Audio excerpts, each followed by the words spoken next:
Seneza mwese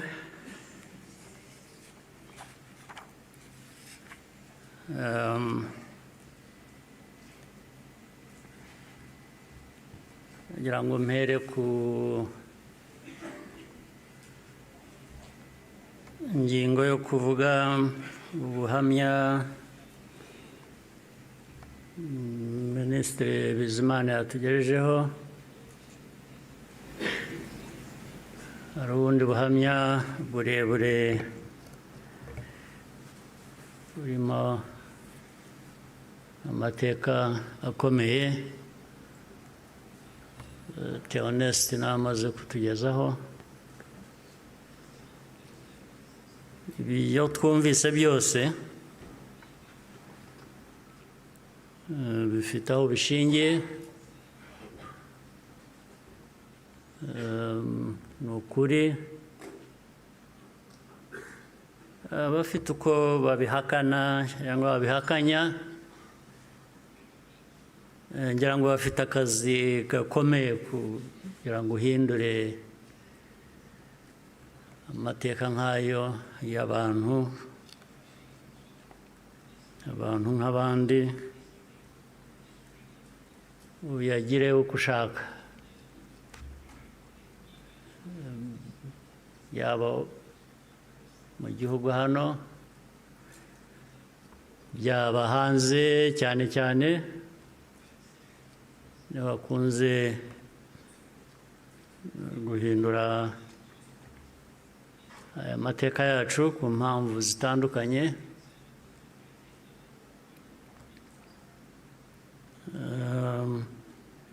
Ibi rero ngira ngo bafite ibyo bazahangana nabyo kugira ngo abantu bahindure amateka nk'aya bayavuga ukundi. Ariko icyo navuga nk'ibyo Theoneste yavuze,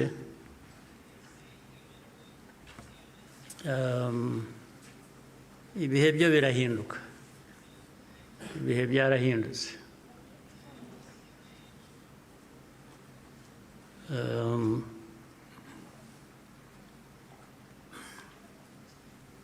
Nta uzongera gupfa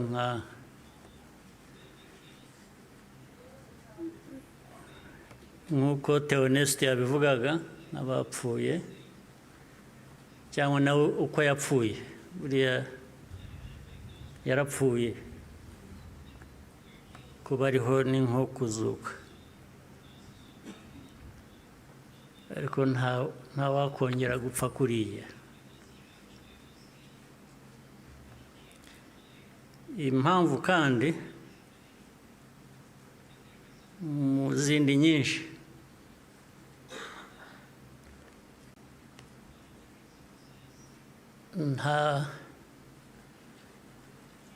ntabwo wakwica umuntu kabiri.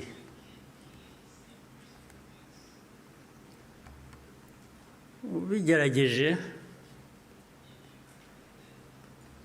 azakwica mbere yo kumwica. Ubwo turi aha mutureba, bamwe bajya bashinyagura bavugira hanze. Igihugu cyose, igihugu cy'u Rwanda ureba, ntabwo gishobora gupfa kabiri.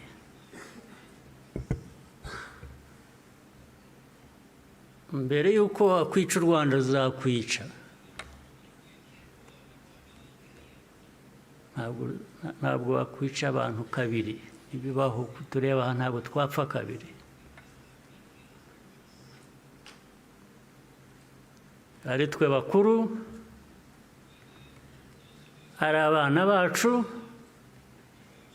ntawe uzabica kabiri, ntibishoboka, ntabwo byakunda.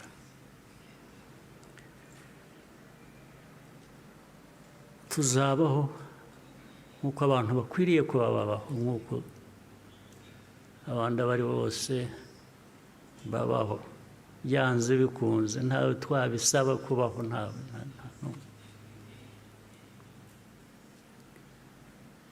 Uko mbivuze uku, hari ababyumva ukundi cyangwa hari abazabisubiramo ukundi. ariko uko mbivuze ni uko nguko aba ariko mu gutwara.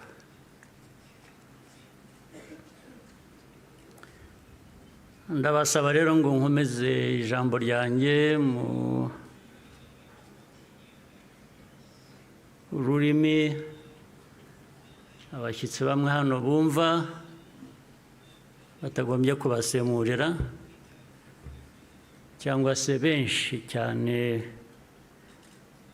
bari hanze bafitanye isano n'amateka yacu, harimo n'abo bayahindura bakayagira uko bashaka. Ndagira ngo mvuge mu rurimi bashobora kumva ntawe basemuriye. Muranyihanganira.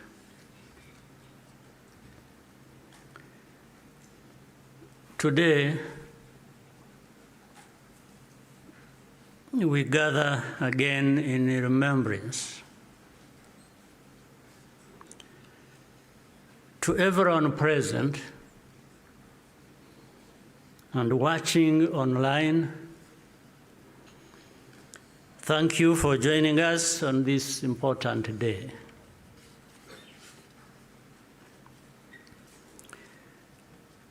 We deeply appreciate the friends who join us every year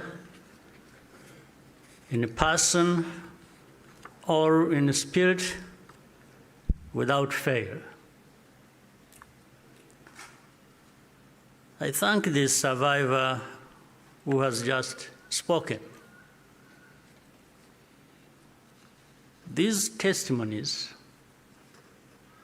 keep memory alive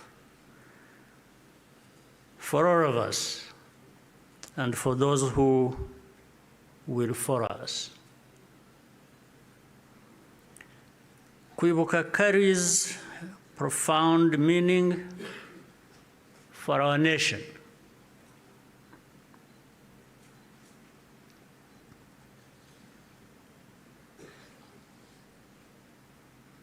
It is how we confront and overcome the divisions that nearly destroyed us.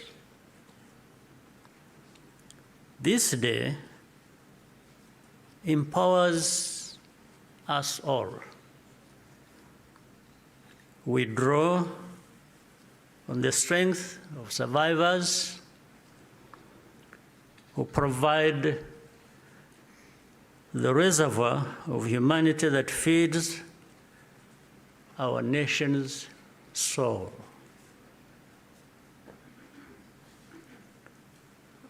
To all survivors,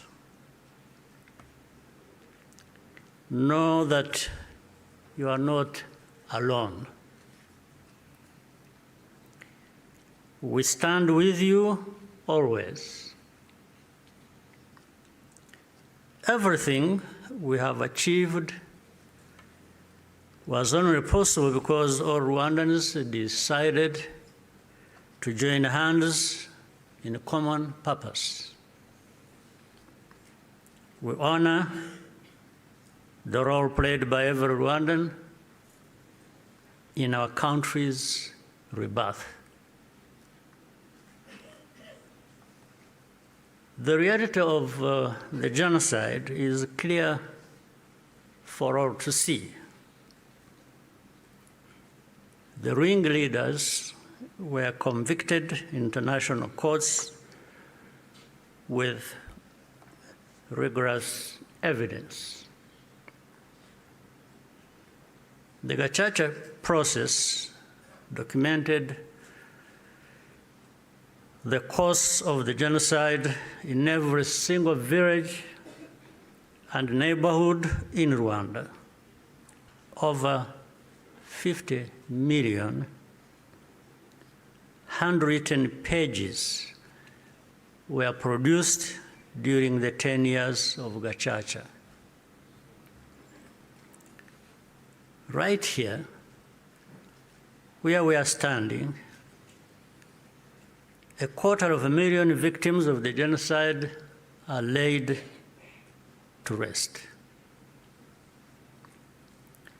And in 2018, the United Nations General Assembly adopted a resolution that called the genocide against the Tutsi by its proper name, with the support of every member state but one.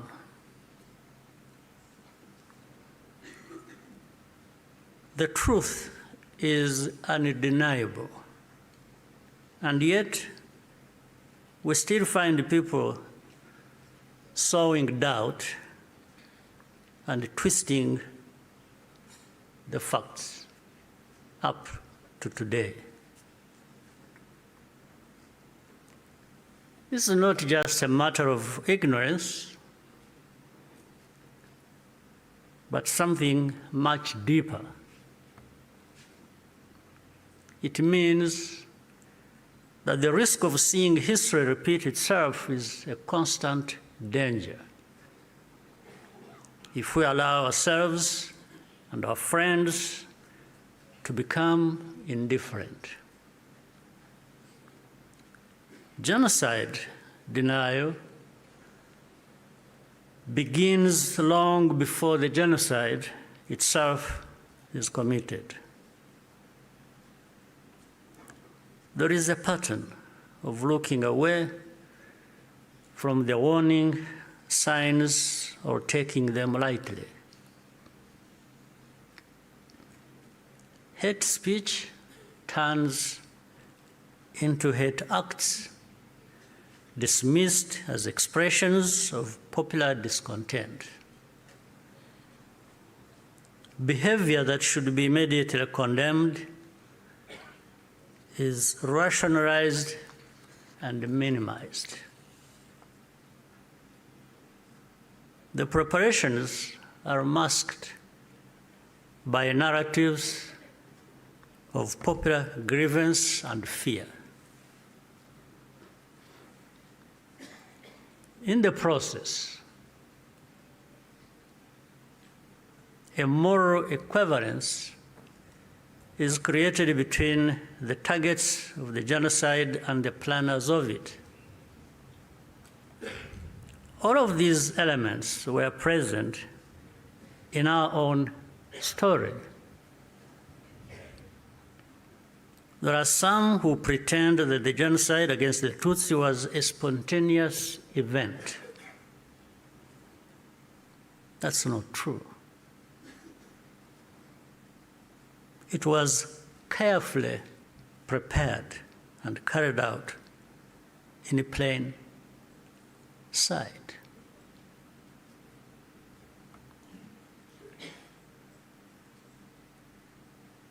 Regrettably, some who spoke the truth at the time, and who were even eyewitnesses, later became peddlers of distortion, mainly for political reasons. Militias were openly trained and indoctrinated in hate. Weapons were imported in large quantities, and Rwandans who opposed it were threatened or killed. Before 1994,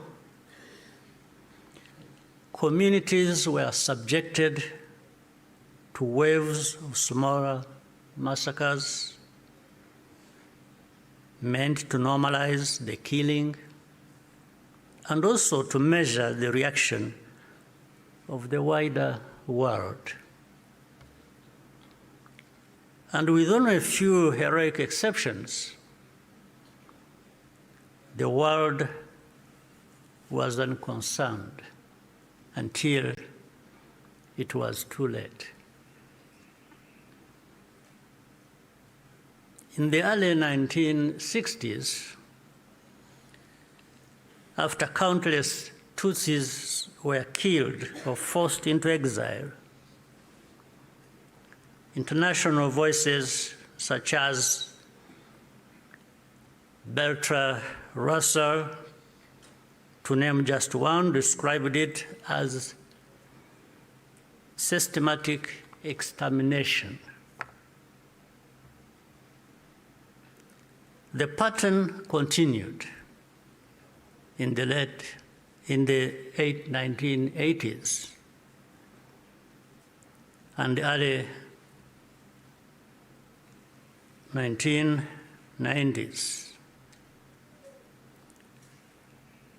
When Tutsi communities such as the Bagogwe in the northwest were targeted in organized attacks,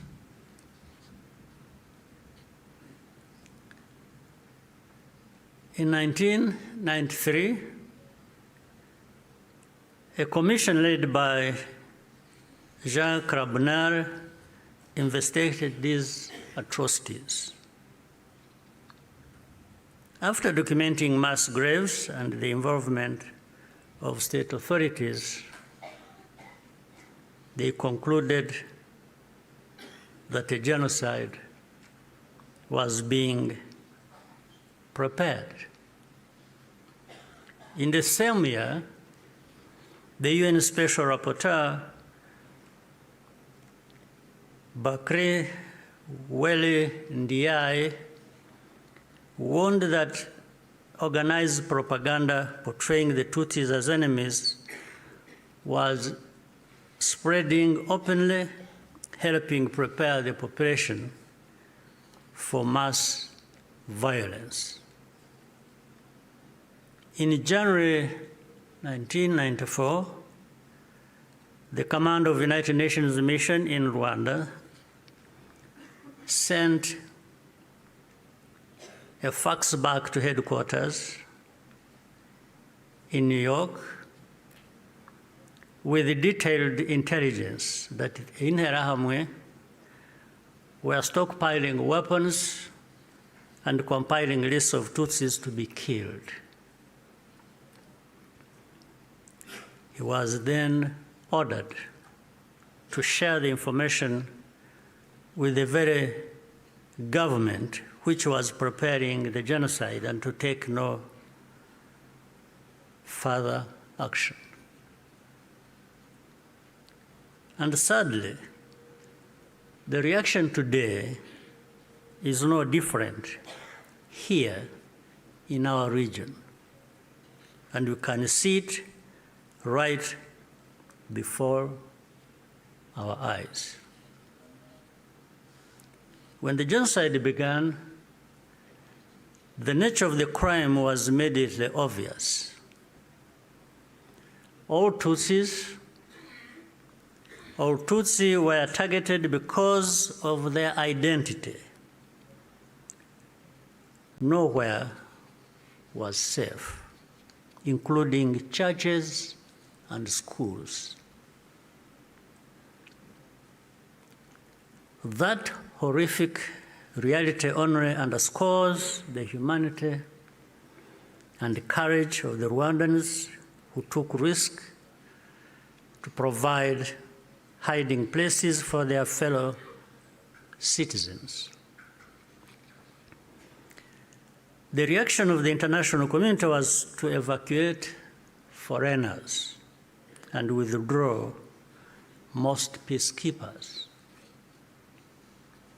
At Eto, Kichikiro, when the peacekeepers withdrew, thousands of desperate Tutsi were left to die. Such scenes were repeated across the country. If these forces had instead been supported to protect Rwandans, the killers could have been deterred and many people would still be alive. The lives saved by the United Nations peacekeepers who were allowed to remain makes clear how much more could have been done with the political will. Even as the killings accelerated, the language used to describe what was happening itself became a matter of calculation. Genocide is defined in international law precisely to create an obligation to act. To witness such a crime and deliberately refuse to use the term is, in effect, genocide denial, perhaps even a form of aiding and abetting. The technology existed to disrupt the radio broadcasts that directed the killings. The planes capable of jamming those signals were available. Officials even calculated the hourly cost of the mission. In the end, the operation was deemed to be too expensive and potentially also a violation of Rwanda's sovereignty. So the cost was more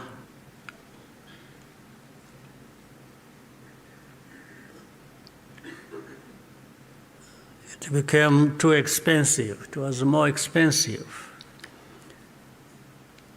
especially when in their minds,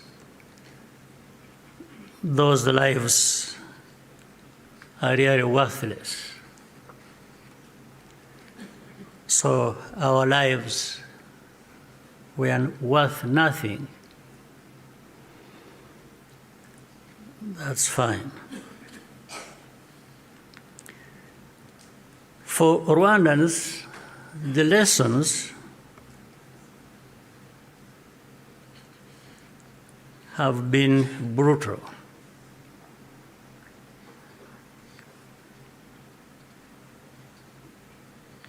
And those lessons have not been forgotten. If our lives do not happen to align with someone else's interests, they are not worth saving. That's fine. And so it had to be the Rwandan Patriotic Army that led the campaign against the genocide and ended it. Our deepest source of grief was always that we could not arrive earlier. This is a simple truth of history, which many today still have reservations about acknowledging, for reasons we do not and maybe will never understand. The culture and character of today's Rwanda Defense Forces, RDF, was forged in those dramatic moments. It guides the conduct of our forces who serve abroad excuse me, in peace-building missions, earning universal respect. Indeed, no sanctions or insult from outside can ever tarnish the honor and integrity of Rwanda's defense and security forces, who are among the finest that can be found anywhere.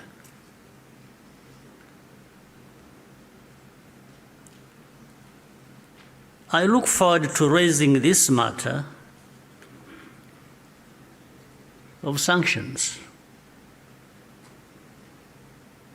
at the highest level to understand the basis for such an injustice.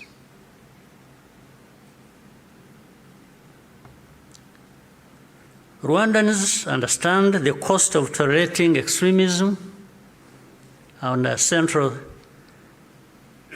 security principle is to put the protection of civilians first. After the genocide,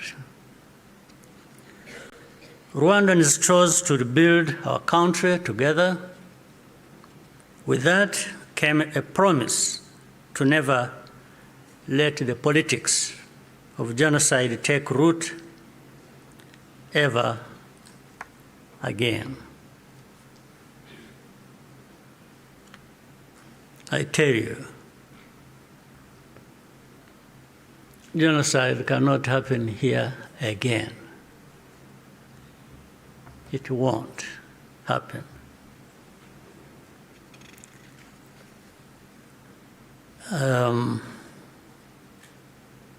Even with those noises you hear in the region of people gathering from Europe, from wherever, and meeting in Kinshasa and bringing the son of Habyarimana and relatives and others from wherever and gathering, all of that is just noise. It cannot amount to anything that will happen here of that kind again. It cannot happen. And I'm saying this not just as a person. And I'm just saying it because I know every Rwandan, young and old, is as determined and is saying so, like I'm saying now to you.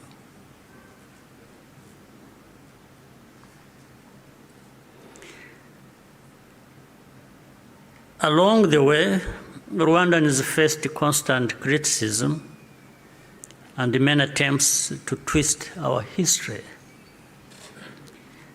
But the power we will always have is to use our minds to see the truth, and our voices to speak up when something is not right. You can never silence us in whatever form.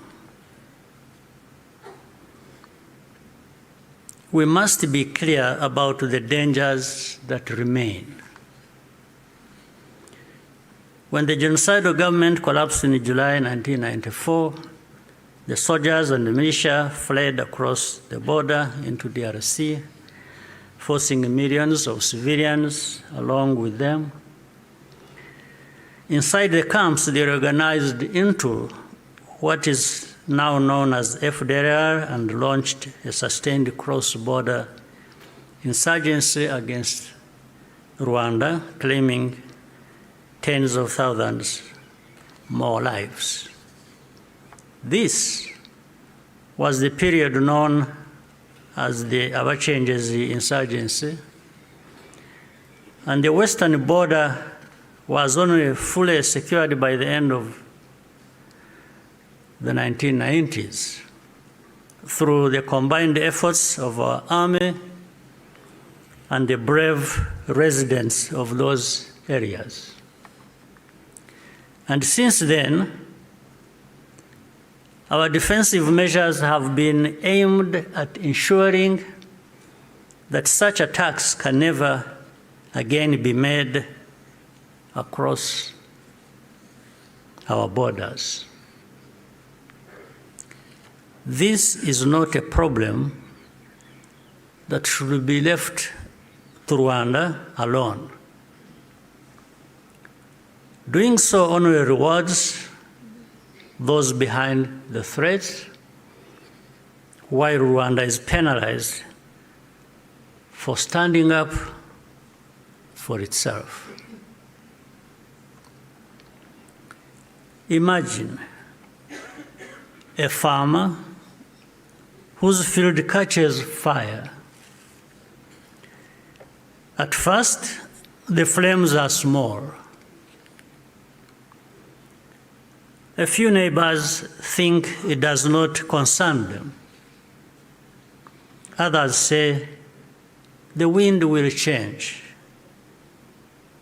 and the fire will die out on its own. So they watch and wait. But the wind does not change. Meanwhile, a pyromaniac is secretly adding fuel to the fire. So the fire spreads from one field to another, and then into the forest and the towns and beyond. Only then do people run with buckets of water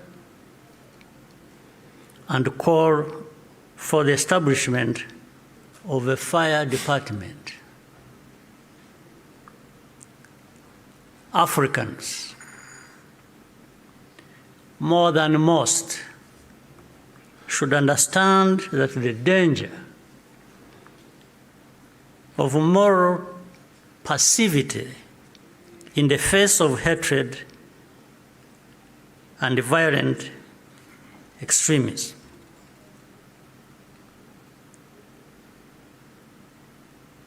We should understand that danger, especially in the face of hatred and violent extremism. Africans, more than most, we must be reminded by all this history. Today, our continent accounts for the majority of the world's active conflicts. In 1994, Africa's collective institutions also failed to respond.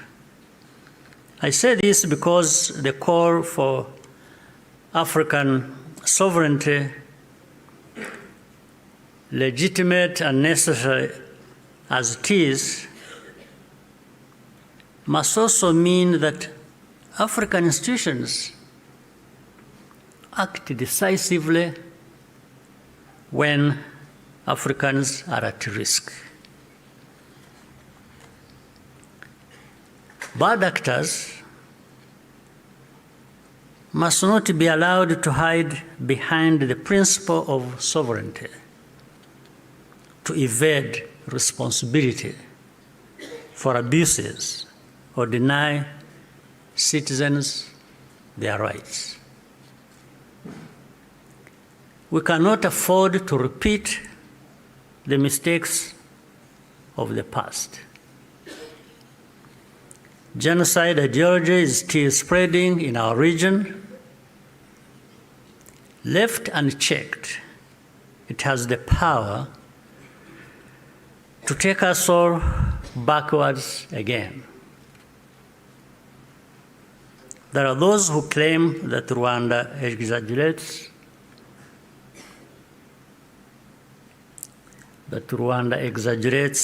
these concerns, or that we have ulterior motives. This is not only false, it exposes the deep cynicism that led to the tragedy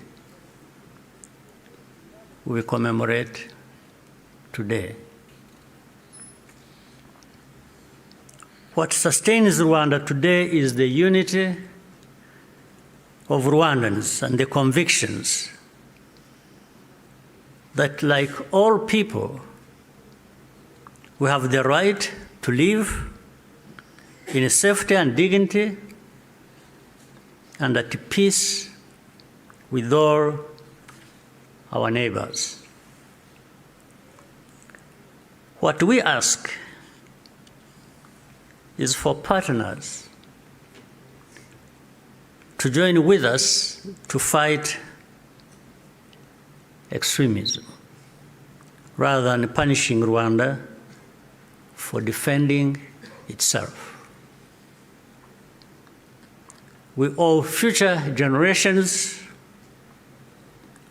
of Rwandans more than survival. They deserve to inherit a secure, united, and bold country and an integrated and confident Africa. We invite you to stand with us in remembrance and also in action. I thank you for your patience and kind attention. Murakoze cyane.